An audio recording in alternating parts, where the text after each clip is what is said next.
Greetings, everyone. Hope you're well, wherever you're watching me from. This is Biggie, and this is Biggie's Gospel Show. We had begun a mini-series about tongues a few weeks ago, and I wanted to proceed from there. Today, I want to talk about how to receive tongues, because the last video was about why you should speak in tongues, and so here I come with how to receive them. Number one is receiving the desire for them. Even in basic life, we rarely pursue things we don't think we need.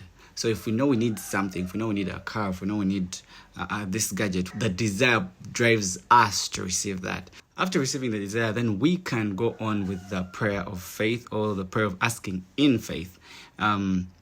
If you read Philippians 4:6-7, Matthew 7-7, it says, ask and you shall receive. Philippians is telling you, with thanksgiving, make your requests known unto God. John 16:24 says, until now you have not asked the Father for anything in my name, but now ask and keep on asking, and you will receive. So after having that desire, if you desire, then ask of the Father, and he will give that to you. On the other hand, the third way could be from Hebrews 10:25, which says that we should not forsake the assembly of gathering with the saints of the saints. I received the gift in that scenario, in that setting, in 2009. I was 11, I think. Why? It's a fellowship in high school. After the preacher preaching, as I started praying, I just sort of found myself transiting and starting to gibberish, speaking like a baby, and I'm like, what's happening? What's going on?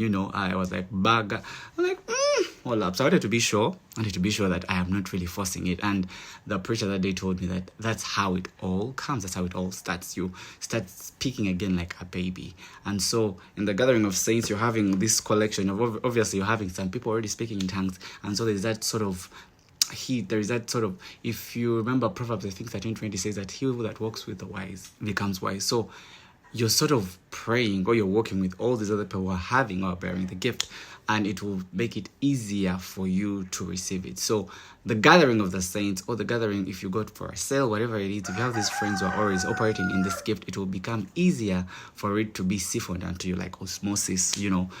I'm not saying the Holy Spirit won't come to you when you're alone, or the gift won't come to you, but it's easier when you are amidst the gathering of the saints.